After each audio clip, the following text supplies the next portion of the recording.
que les ducs du futur continuent de se former et de s'actualiser et continuent, où j'espère alimentera une grande communication avec les jeunes pour se comprendre. Enfin, en tout cas, moi, c'est ce que j'aimerais continuer à alimenter dans ma relation avec les jeunes que j'accompagne, c'est continuer à les comprendre, à actualiser mon vocabulaire, je me sens parfois à côté de la plaque, et ils m'enseignent beaucoup. C'est vraiment des vrais échanges. Et donc, je dirais que l'éduc du futur est dans une interconnexion avec les jeunes du futur.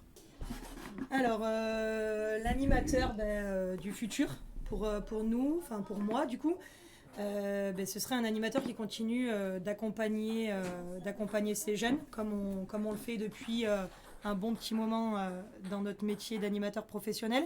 Alors, l'accompagnateur ado du futur, ça c'est une question rigolote. Moi je pense déjà qu'il y en a besoin, il y en a besoin de beaucoup. Pour moi, ce sont des personnes très différentes, d'horizons différents, qui peuvent apporter des choses différentes aux jeunes. Je pense que c'est très intéressant de travailler avec des personnes qui sont en reconversion, qui ont différents vécus.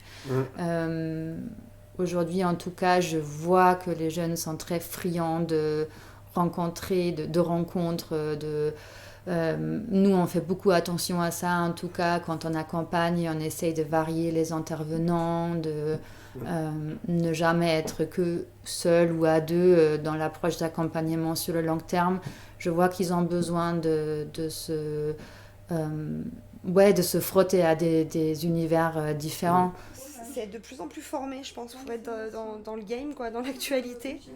Parce que malgré qu'on n'ait pas beaucoup d'écart avec les jeunes, je trouve qu'on est vite dépassé par un peu ce qui se passe dans leur tête et par leurs problèmes d'aujourd'hui qui n'étaient pas les mêmes que les nôtres à l'époque. Un projet, c'est ça, tu veux dire. Ouais, on a l'impression que les jeunes, ils ont plus vite, t'essayes de monter des trucs, il n'y a personne, t'essayes de faire des bourses avec de l'argent, il n'y a personne, t'essayes de les choper sur les réseaux, il n'y a personne, alors qu'ils y sont tout le temps. L'anime du futur, c'est vraiment sortir le jeune entre guillemets de sa zone de confort et de ce qu'il a l'habitude de voir, et pour le faire découvrir autre chose et développer des passions, montrer autre chose, qu'il y a autre chose qui existe. Et voilà quoi. Pour moi, c'est vraiment un animateur qui peut montrer aux jeunes que tout est possible, qu'il les accompagne à faire des projets, que ce soit des petits projets de construction dans la structure, mais aussi des projets de voyage à partir comme les projets Erasmus à l'autre bout du monde, prendre un avion, vraiment leur montrer ce que c'est un projet de A à Z et qu'ils ne seront pas coincés ici comme beaucoup de jeunes le pensent maintenant. Être aussi fou que nos jeunes. Montrer aux jeunes que le futur il va pas être tout rose, mais qu'on peut on peut faire quelque chose en fait. C'est pas en faisant croire à tout le monde qu'on est individuellement pas capable de réaliser les choses et que ça apporte rien collectivement. Au contraire, en fait, si on fait tous quelque chose à notre petit niveau, peut-être qu'à une grande échelle les choses pourront changer justement. Et donc ça c'est quand même assez important pour moi que cet anime du futur il ait ces repères-là, qu'il soit aussi agile et innovant et vraiment à l'écoute de tous les enjeux de société qu'il y a maintenant. On parle d'environnement, on parle de numérique, de choses comme ça. On ne pourra pas être détaché de ces notions-là.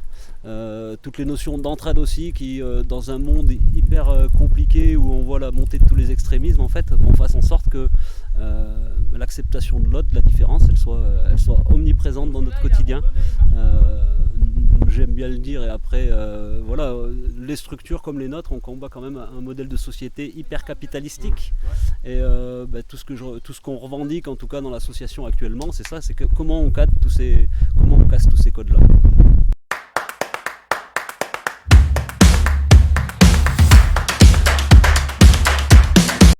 C'était à la fois plus simple et à la fois pas non plus, parce que du coup, avant, être jeune dans une structure, c'était aussi avoir des relations sociales avec d'autres enfants, des échanges, des choses comme ça.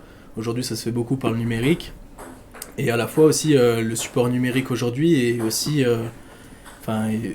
très utile, par exemple, pour prendre l'appui sur des modèles et aussi faire participer les jeunes d'une façon différente.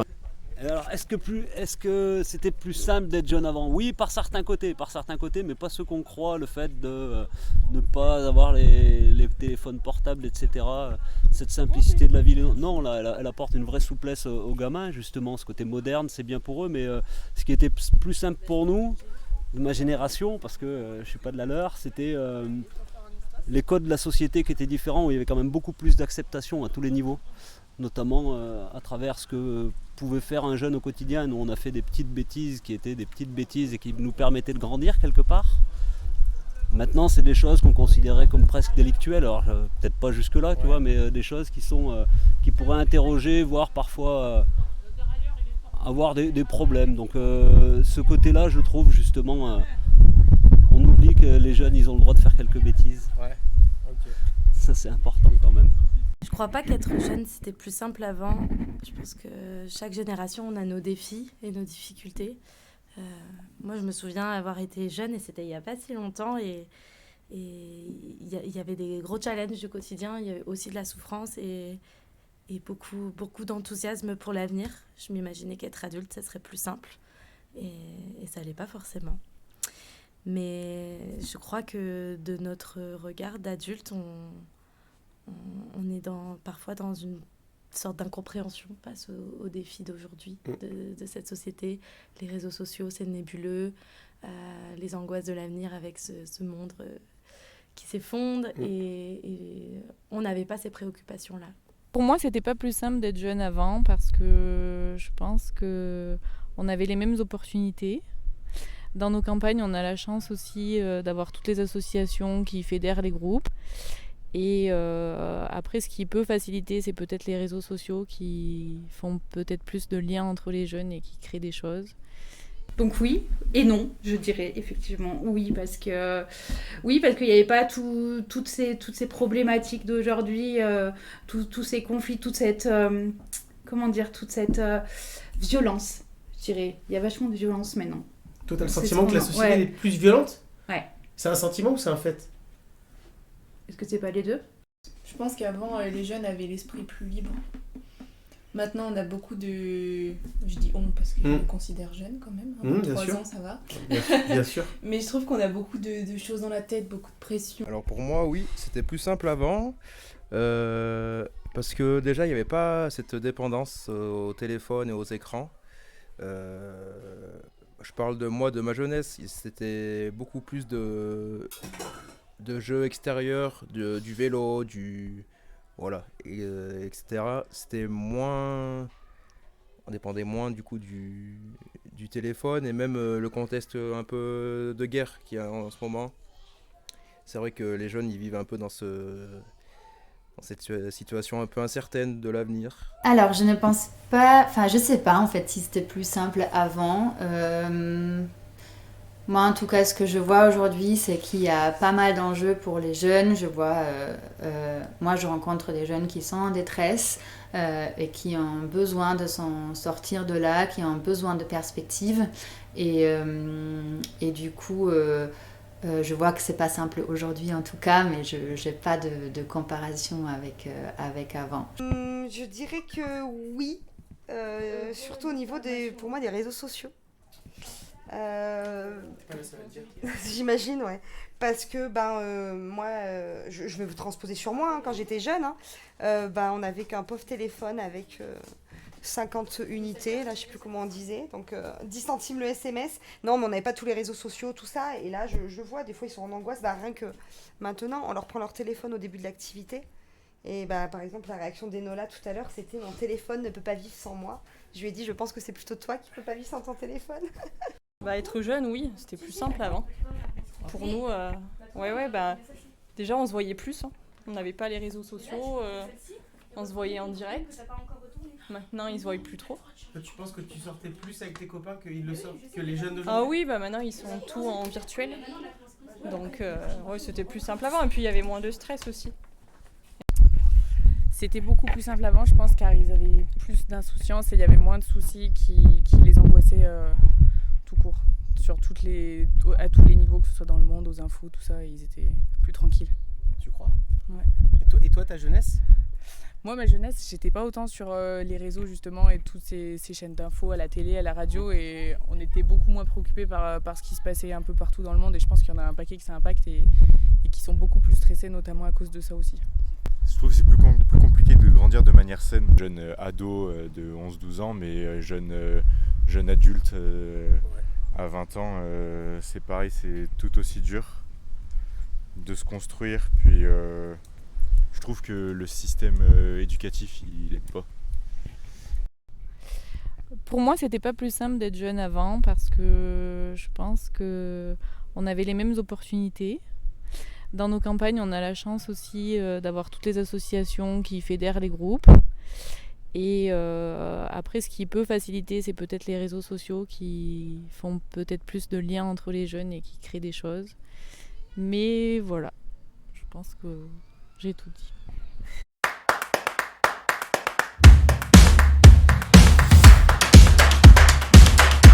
Alors moi ce que je kiffe dans ce métier clairement, d'être auprès des jeunes, auprès des ados avec qui on peut partager des tonnes et des tonnes de choses. Voilà, ils se confient quand même pas mal à nous et que ce soit partager des moments d'activité. Moi c'est l'accompagnement de projets, hein. Top. Des projets, il y en a plein, les jeunes ils ont plein de projets en tête et les accompagner c'est que du bonheur. Moi, ce que j'adore dans mon métier, c'est que chaque jour est différent. Je suis dans la joie de me dire que demain, il y aura une nouvelle surprise, une nouvelle rencontre. Être au contact des jeunes, les voir évoluer aussi, parce que ça fait pour certains longtemps que je les connais, que je les ai découverts en CM2 pour certains. Là, ils passent en seconde. Donc ça fait bien 3-4 ans que je les connais, et puis c'est bien de voir leur évolution. Moi, ce que j'adore, c'est quand les projets se concrétisent, quand ça se réalise. Moi, je passe beaucoup de temps à monter des projets, à être derrière mon ordi pour trouver des financements, pour faire en sorte que les bouts de ficelle se rejoignent. Et quand on y arrive, et quand on a les jeunes en face, et quand on voit ce qu'on a mis en place, qu'on a tellement réfléchi en amont, ça marche, ça c'est vraiment le grand kiff. Donc... C'est que ils nous font vieillir beaucoup moins vite, mine de rien. Moi j'adore être avec les jeunes, je pense que ça me fait rajeunir un peu aussi. Mon kiff c'est vraiment qu'à la fin de la journée, ou même pendant la journée, les jeunes ils sont là, ils viennent te voir en te disant qu'ils adorent l'activité qu'ils font, qu'ils sont trop contents, qu'ils ont le sourire jusqu'aux oreilles et qu'ils s'éclatent à venir ici en faisant les activités qu'on propose, donc c'est la plus belle des récompenses.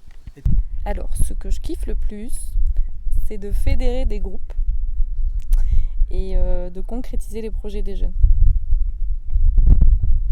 J'adore les gens, c'est la chose la plus importante, ça, d'aimer les gens. Les jeunes, être en lien avec les gens, leur permettre aussi de faire des choses sur leur commune au niveau local. Une association comme la nôtre, il est important qu'elle soit implantée au niveau local et qu'elle fasse vivre son territoire. Ça aussi c'est un vrai kiff dans mon boulot et dans la manière dont je conçois les choses.